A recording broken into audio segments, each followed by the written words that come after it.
तो अब हम बात करेंगे इस टॉपिक के बारे में। हमारा टॉपिक है लैक ऑपरेंट। ठीक है, लैक ऑपरेंट पढ़ते हैं।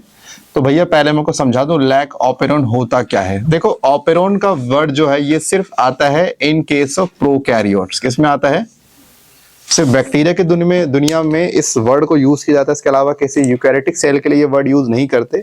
ऑपरेंट का मतलब ये होता है सेट ऑफ जीन्स जो एक फंक्शन की, जो एक यूनिट की तरह एक्ट करती हैं। माने ऐसे जीन्स का समूह जो मिलकर काम करते हो उनको क्या बोलते हैं? माने ऐसे जीन्स में एकाग्रता मिलती है, मतलब इसमें एकता मिलती है कि ये सब मिलके काम करना पसंद करते हैं। हमारी बॉडी में ऐसा नहीं है। हमारी बॉडी में 10 जीन है, 10 अलग अलग काम कर रही हैं, किसी को मतलब नहीं दूसरे से। लेकिन प्रोकैरियोटिक सेल के अंदर देखा गया है कि कुछ ऐसी जीन्स होती है जो मिलकर काम करना पसंद करती हैं, और ऐसे जीन्स के ग्रुप को हम क्या बोलते हैं? ऑपरेंट। और यहाँ पर हम सबसे फेमस ऑपरेंट की बात करें, यहाँ पे दो ऑपरेंट पढ़ते हैं हम लोग। एक पढ़ते हैं लैक ऑपरेंट, एक पढ़ते हैं ट्रिफ ऑपरेंट। क्या पढ़ते हैं? ट्रिफ ऑपरेंट, जिसको बोलते हैं टीआरपी ऑपरेंट। बताऊंगा मैं। और हमें जो पढ़ना है, कौन सा पढ़ना है? Lac operon. और जब बात करते हैं हमारे ऑपरेंट के, then this operon was discovered by known as Jacob and Monod. ठीक है, तो ये ऑपरेंट की डिस्कवरी के नाम हमेशा इनको जाता है। अब समझते हैं कि देखो हमारे सिलेबस में क्या है मेन? Lack operand. तो अभी समझते हैं लैक ऑपरेंट होता क्या है। तो लैक ऑपरेंट को समझने के लिए आप एक ऐसा केस मान लीजिए कि हम एक बैक्टीरिया लेते हैं और उस बैक्टीरिया को हमने क्या किया? बाहर दे दिया ढेर सारा लैक्टोज। क्या दिया? अब मैंने एक छोटा सा सवाल पूछता हूँ। सवाल मेरा ये है, नेहा मुझे ये बता कि अगर तेरे को आज जाना है शाम को कहीं शादी पार्टी में जाना है जहाँ पे खाना बढ़िया बढ़िया मिलेगा, और मम्मी कहते बेटा दाल चावल बनिए खा ले, तो घर से खाना खा के जाएगी? मम्मी हम बात ऐसे हम बाहर का बढ़िया खाना खाएंगे, हम नहीं खा रहे आज का खाना, तो हमें गुस्सा तो आएगा कि इतने साल से यहीं पल रहा और ये आज लाइन बोल गया मेरे सामने।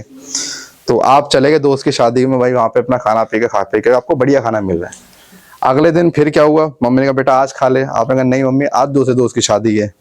यानी मम्मी ने बताया था मटर पनीर, लेकिन आपको उसकी वैल्यू समझ में नहीं आई। आपने कहा नहीं बाहर का खाना खाएंगे, बाहर ज्यादा वैरायटी मिलेगी।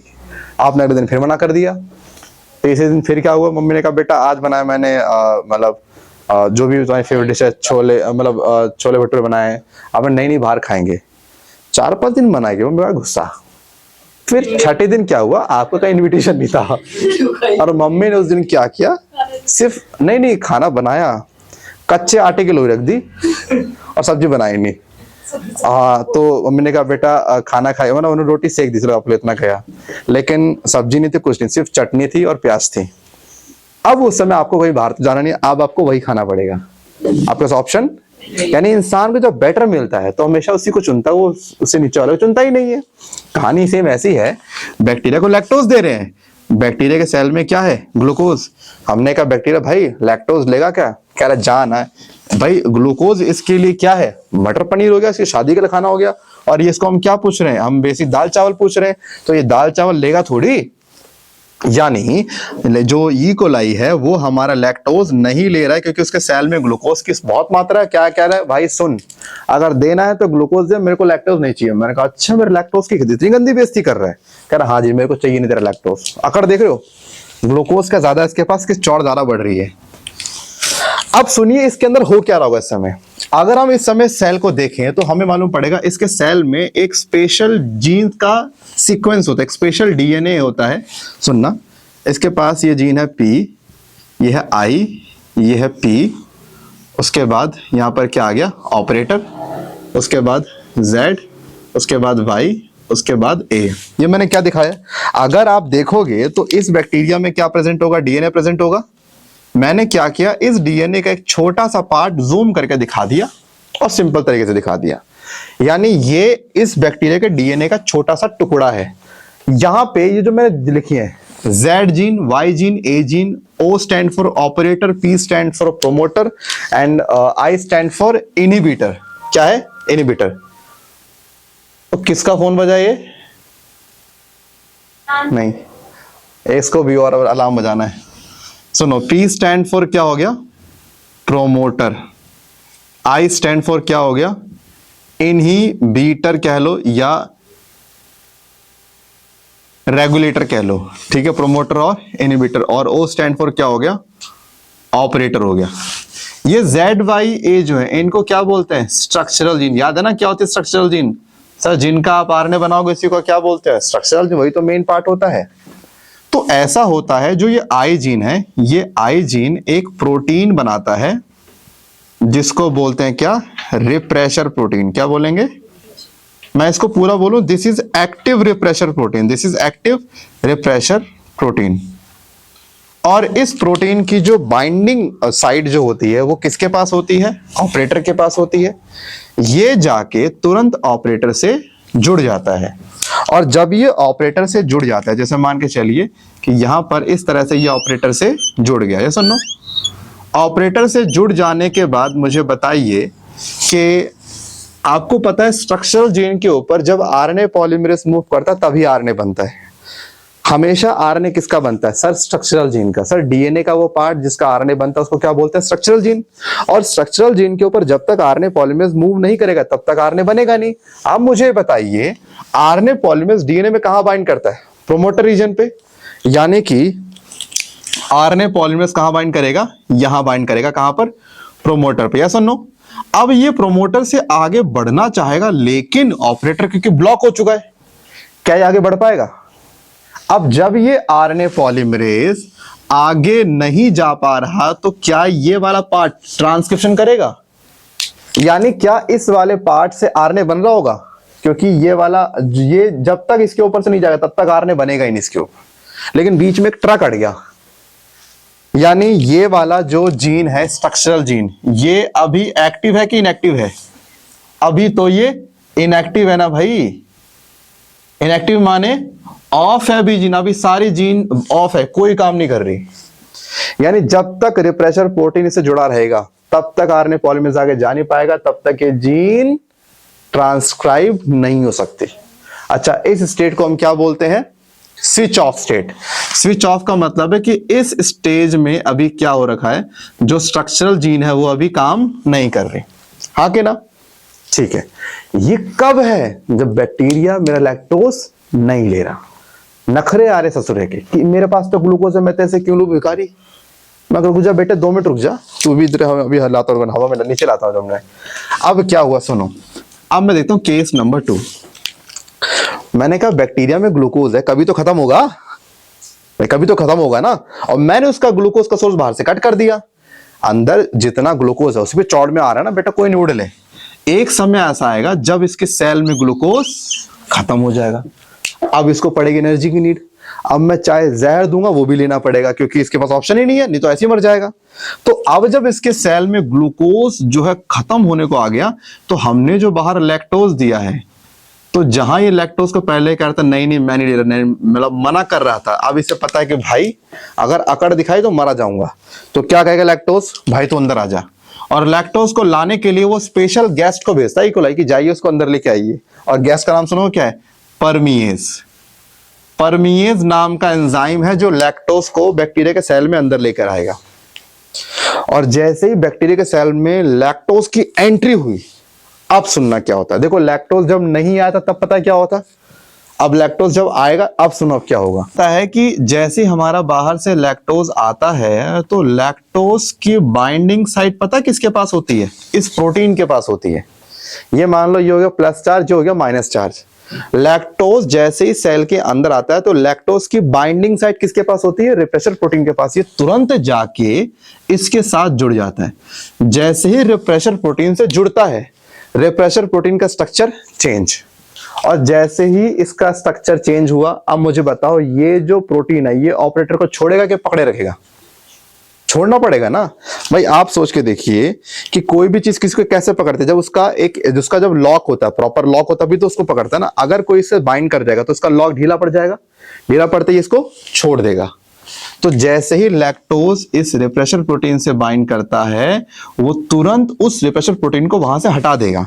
और जैसे ही रिप्रेशर प्रोटीन अपनी जगह से हट गया, ध्यान सुनना, जैसे मान लीजिए ये रहा रिप्रेशर, ये रहा आपका रिप्रेशर प्रोटीन, और यहाँ पे कौन लग गया? यहाँ पे लग गया आपका लैक्टोज। हाँ कि ना? और जैसे ही लग गया, देखो स्ट्रक्चर चेंज हुआ ना, जैसे चेंज हुआ उसने साइड छोड़ा, जैसी जगह छोड़ी। तो अब मुझे बताइए, जैसे ही आप इसको यहाँ से हटा दोगे तो इसके बाद जो यहाँ पे आरएनए पॉलीमरेज लगा हुआ था अब ये आरएनए पॉलीमरेज को रास्ता साफ मिला है कि नहीं मिला? अब इसके सामने कोई बाधा है क्या कि कोई रोकेगा मुझे? हाँ के ना?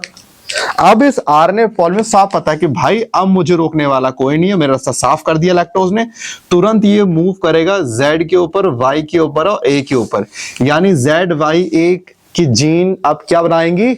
आरएनए बनाना चालू। यानी अब जीन काम कर रही है। जब कोई चीज काम करती है तो वो ऑन कहलाता है। क्या कहलाता है? यानी कि ये कंडीशन कौन सी है? ये कंडीशन स्विच ऑन हो गया है, यानी अब आपकी जीन काम करने लग गई है भाई। और जब स्विच ऑन हो गया है, इसका मतलब ये भी बनाएगा आरएनए, वाई भी बनाएगा आरएनए और ए भी बनाएगा आरएनए। जब तीनों से आरएनए बनेगा तो तीनों से क्या बनेगा? प्रोटीन भी बनेगा। यस और नो?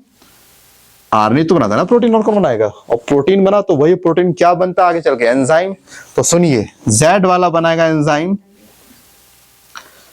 बीटा गैलेक्टोसाइडेज, ये वाला बनाएगा हमारा क्या? परमीज। ये वाला बनाया क्या हमारा? Trans acetylase. ये तीन एंजाइम बनेंगे। जेड वाला बनाएगा बीटा ग्लूटासाइडेज, वाई वाला बनाएगा परमीज, ये बनाएगा ट्रांस एसिटाइलेस। काम सुनोगे? मजा आएगा, जो शायद आपने सुना भी नहीं अब तक।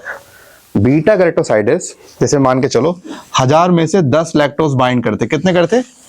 10 करते ना।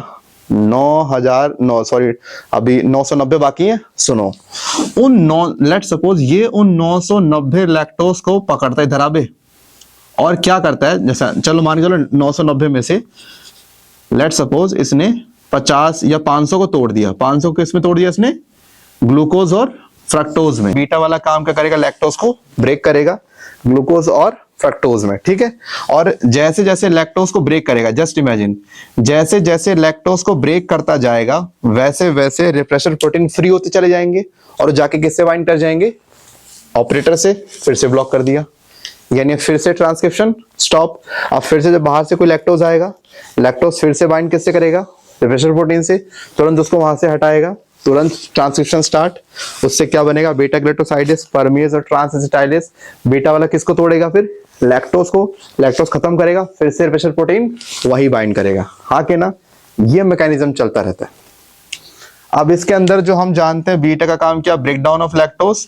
परमीज का काम पता है ना? लैक्टोज की एंट्री किसने कराई थी? परमीज ने। अब एक सवाल आप लोग पूछोगे, सर जब परमीज लैक्टोज आने के बाद बना है, परमीज लैक्टोज आने के बाद, तो पहले कौन सा परमीज पहुंच गया था लेने के लिए? भाई सेल में हमेशा थोड़ा बहुत परमीज रहता ही रहता है। मैं आपको बता दूं कि ये जो रिप्रेशर प्रोटीन है ये इतना अच्छे से फिट नहीं होता ऑपरेटर पे। कभी कभी ये स्लिप कर जाता है, और जब कभी ये स्लिप कर जाता है तो रिप्रेशर प्रोटीन को आरएनए पॉलीमरेज को स्पेस खाली मिल गया, तो वो तुरंत भाग के क्या कर देगा?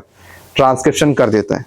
ऐसा होता है कि जनरली ये जो प्रोटीन है ये स्किप कर जाता है, मतलब गिर जाता है, फिर जाके दोबारा लगता है। लेकिन जब ये गिरता है और जब दोबारा लगने वाला होता है, इस बीच में उसकी क्या हो जाती है? ट्रांसक्रिप्शन हो जाती है बीच में, जिससे थोड़ा बहुत परमीज बनता रहता है। वही थोड़ा बहुत परमीज जाके किसको लेके आता है? लैक्टोज को लेके आता है। तो यहाँ पे ये था। दोबारा समझते हैं कि इसको बोलते हैं स्विच ऑन कंडीशन, को बोलते हैं switch off condition. Switch on में क्या होता है कि जैसे हम लैक्टोज बाहर लेते हैं, लैक्टोज आके रिप्रेशर प्रोटीन से बाइंड करता है, उसको उसकी जगह से हटा देता है। हटाने के साथ जो आरएनए पॉलीमरेज है वो मूव करता है टुवर्ड द स्ट्रक्चरल जीन, और उससे क्या बनते हैं? हमारे 3 तरह के आरएनए बनते हैं, जिससे बनते हैं 3 तरह के प्रोटीन। कौन सा? Beta galactosidase, permease, transacetylase. Beta वाला काम क्या करेगा? लैक्टोज को ब्रेक करेगा ग्लूकोज और फ्रक्टोज के अंदर, जबकि परमीज क्या करेगा? लैक्टोज की एंट्री में हेल्प कराएगा। जबकि ट्रांस एसिटाइलेज कहते हैं कि इनकी इस परमीज इस एंजाइम की फॉर्मेशन में हेल्प करता है। ये वाला आपका एंजाइम कौन सा? Transacetylase enzyme. इसको याद करने का सिंपल तरीका मैंने आपको बता रखा है। कैसे करना है? पीपो जाया बच्चन का पतिटॉल, पीपो जाया बच्चन का पतिटॉल, ऐसे याद कर लो, बेस्ट तरीका। अच्छा, अब लैक ऑपरेंट को बोलते हैं this is a inducible operon, क्योंकि इसके प्रोसेस को इंड्यूस करना पड़ता, शुरू करना पड़ता, बार बार क्या करना पड़ रहा है? शुरू करना पड़ता है। तो इसको हम क्या बोलेंगे? दिस ऑपरेंट को आपको बार बार स्टार्ट करना पड़ेगा, उसे हम क्या बोलते हैं? Inducible operon. ये नहीं कि एक बार कर दिया तो चलता है, नहीं, बंद हो जाएगा थोड़ी देर बाद फिर। अच्छा, एक बात और जो हमारा लैक ऑपरेंट है ये नेगेटिव रेगुलेशन शो करता है। क्या करता है? अब ये नेगेटिव ऑपरेंट, नेगेटिव क्यों? क्योंकि इसी का प्रोटीन इसी के प्रोसेस को रोक रहा है। जस्ट इमेजिन, जब आप अपने अपने खुद के प्रोसेस को रोकोगे तो आपका कौन सा हुआ ये रेगुलेशन? नेगेटिव। ऑपरेंड का खुद का प्रोटीन जब खुद के प्रोसेस को रोकेगा तो नेगेटिव है, लेकिन जब इस ऑपरेंड का खुद का प्रोटीन खुद के प्रोसेस को बढ़ाएगा तो पॉजिटिव है। यहां ये बढ़ा रहा है कि कम कर रहा है? ये तो रोक रहा है ना, इसीलिए आपका लैक ऑपरेंड नेगेटिव है। बट ऐसा नहीं कि हमेशा नेगेटिव, पॉजिटिव भी होता है इसमें, लेकिन पॉजिटिव वाला केस आपके सिलेबस में नहीं है। आपके केस में हमेशा कौन सा दिया है? नेगेटिव वाला, कि अभी ये नेगेटिव रेगुलेशन चल रहा है, कि लैक ऑपरेंड खुद से अपने आप को बार बार रोकने की कोशिश कर